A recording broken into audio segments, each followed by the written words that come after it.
Elephant had no trunk. बहुत लंबे समय की बात है, यह बहुत समय पहले की बात है। द एलिफेंट जो हाथी होता था, हैड नो ट्रंक, उसके सूंड नहीं होती थी। He had only a bulgy nose, bulgy होता है फूला हुआ मोटा सा जो होता है वो। ही हैड ओनली, उसके सिर्फ होती थी अ बल्गी नोज, एक मोटी सी नाक। As big as a boot, एक बूट क्या होता है, जूते, जूतों की तरह। He could wiggle it from side to side, wiggle होता है इधर उधर घुमाना, दाएं बाएं हिलाना। तो ही कुड विगल, वह उसे हिला सकता था, it from side to side, दाएं और बाएं। बट कुड नॉट पिक, लेकिन उठा नहीं सकता था, थिंग्स, चीज़ों को, विद इट, उसके सहारे, यानी कि इससे क्या नहीं कर सकता था, चीज़ों को नहीं उठा सकता था। There was a baby elephant called Golu, Golu नाम का एक क्या था, हाथी का बच्चा था। ही टू, वह भी, हैड नो ट्रंक, नहीं रखता था, बट ओनली अ बल्कि नोज, सिर्फ उसके क्या थी, मोटी सी नाक। उसके भी सूंड नहीं थी, सिर्फ उसके भी क्या थी, एक मोटी सी नाक थी। एज अ स्मॉल बूट, छोटे जूतों की तरह। Golu was full of question, Golu बहुत सारे प्रश्न पूछता था। He asked his tall aunt, उसने अपनी लंबी आंटी से पूछा। द ऑस्ट्रिच, कौन थी वो, ऑस्ट्रिच से। Y don't you ever fly like other bird, ostrich को हिंदी में क्या कहते हैं, शुतुरमुर्ग। तो उसने शुतुरमुर्ग जो है उसकी आंटी से पूछा, why don't you ever fly like other bird, आप क्यों नहीं उड़ते हैं दूसरे पक्षियों की तरह। Then he told uncle the giraffe, then he asked his tall uncle the giraffe, उसके बाद उसने लंबे अंकल से पूछा, giraffe, what makes you skin so spotty, कि क्या है, किस चीज़ ने क्या बना दिया है, योर स्किन, तुम्हारी त्वचा को, सो स्पोटी, कि तुम्हारी त्वचा को इतना धब्बेदार किसने बना दिया है, कैसे बन गई है। He asked his hug uncle the hippopotamus, उसने अपने बड़े चाचू से पूछा, हिप्पोपोटामस जिसे दरियाई घोड़ा हम कहते हैं। Why are your eyes always so red, तुम्हारी आंखें हमेशा लाल क्यों रहती है। He asked his hairy uncle, उसने अपने बाल वाले चाचा से पूछा, द बैबून, बैबून से। Why did melon taste like melons, खरबूजे का जो स्वाद है वो खरबूजे जैसा क्यों होता है। The ostrich, the giraffe, the hippopotamus and the baboon had no answer to Golu's question, जो शुतुरमुर्ग था, जिराफ था और दरियाई घोड़ा था और बैबून, उनके पास गोलू के क्वेश्चन का आंसर नहीं था। Golu is a naughty baby, Golu एक शरारती बच्चा है। दे सैड, वे कहते थे। He ask such difficult question, वह क्या करता है, कठिन प्रश्न पूछता है।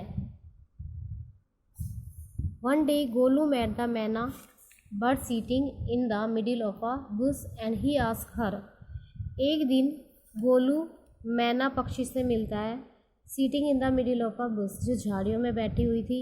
एंड ही आस्क, और उससे पूछा उसने, what does the crocodile have for dinner, crocodile अपने खाने में क्या खाता है। द मैना सेड, मैना ने कहा, go to the bank of the great greasy Limpopo river and find out. Go to the bank, bank होता है किनारे, जाइए किनारे, ऑफ द ग्रेट, महान या बड़ी, ग्रेसी घासदार, लिम्फो नदी का नाम है, रिवर नदी, एंड फाइंड आउट, और पता लगाए। Go to the bank of the great greasy Limpopo river and find out, बड़ी घासदार लिम्फो नदी के पास जाओ और आपके क्वेश्चन का आंसर का पता लगाओ। इसने कहा, ये मैना ने कहा। गोलू वेंट होम, गोलू घर चला गया। He took 100 sugar canes, 50 dozen bananas and 25 melons, उसने लिया 100 गन्ने, 50 दर्जन केले और 25 खरबूजे। देन ही सैड, तब उसने कहा, टू हिज फैमिली, अपने परिवार से, गुड बाय, अलविदा, I am going to the great greasy Limpopo river, मैं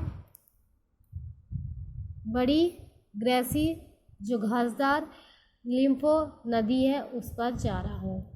आई shall find out what the crocodile has for dinner, मैं यह पता लगाऊंगा कि क्रोकोडाइल मगरमच्छ क्या खाता है अपने खाने में। He had never seen a crocodile, उसने कभी मगरमच्छ को नहीं देखा था। एंड डिडंट, वह नहीं जानता था। नो, वह नहीं जानता था। व्हाट वन लुक लाइक, वह कैसा दिखाई देता है। He met a python and asked him, he met python, python होता है अजगर। वह पाइथन से मिला एंड आस्क, और पूछा, have you ever seen a crocodile, क्या तुमने मगरमच्छ को देखा है।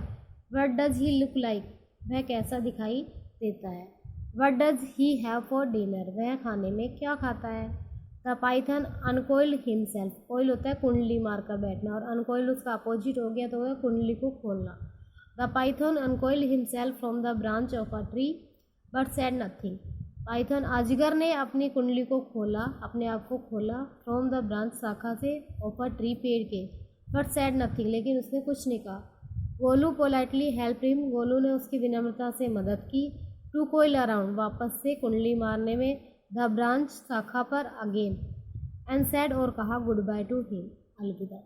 गोलू ने उसकी विनम्रता से मदद की कुंडली मारने के लिए, किस पे, ब्रांच शाखा के ऊपर, एंड सेड गुड बाय, उसे अलविदा कहा।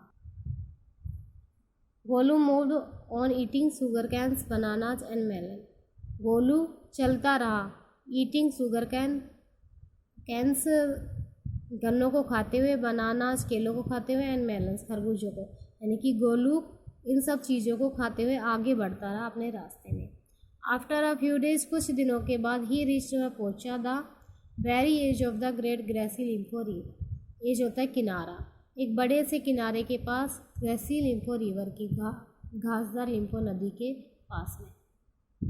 On the bank of the river, नदी के किनारे, ही सा, उसने देखा, अ लॉग ऑफ वुड, एक लकड़ी का गट्ठा। It was really the crocodile who winked at him, यह वास्तव में मगरमच्छ है जो विंक्ड देख रहा है, एट हिम, उसकी तरफ, मतलब जो विंक्ड होता है झपकी दगा के जो देखना होता है वो। तो it was really the crocodile, ये वास्तव में मगरमच्छ है, हु विंक्ड एट हिम, जिसने मेरी तरफ क्या है, आंखें झपकाई। एक्सक्यूज मी सेड गोली, खेत चाहूँगा, गोलू ने कहा। Have you ever seen a crocodile, क्या आपने मगरमच्छ को देखा है। The crocodile winked again, crocodile ने, मगरमच्छ ने वापस से अपनी आंखें झपकाई। And lift half his tail out of the mud, mud होता है कीचड़, लिफ्ट होता है उठाना, हाफ आधी, हिज टेल अपनी पूंछ को, आउट बाहर, और उठाया अपनी आधी पूंछ को कीचड़ के बाहर। कम हेयर, यहाँ आइए, लिटिल वन, छोटे बच्चे, सैड द क्रोकोडाइल, मगरमच्छ ने कहा। Why do you ask such question, तुम ये क्वेश्चन क्यों पूछना चाहते हो, ये प्रश्न क्यों पूछना चाहते हैं। देखिए बड़ी इंटरेस्टिंग सी स्टोरी है। तो आज तो हम करेंगे इसका हाफ पार्ट, सिर्फ इतना ही। नेक्स्ट वीडियो में कंटिन्यू करेंगे और स्टोरी को क्या करेंगे, समझेंगे और सुनेंगे। तब तक आप यहाँ तक आपका चैप्टर पढ़िए और अच्छे से समझिए। Thank you.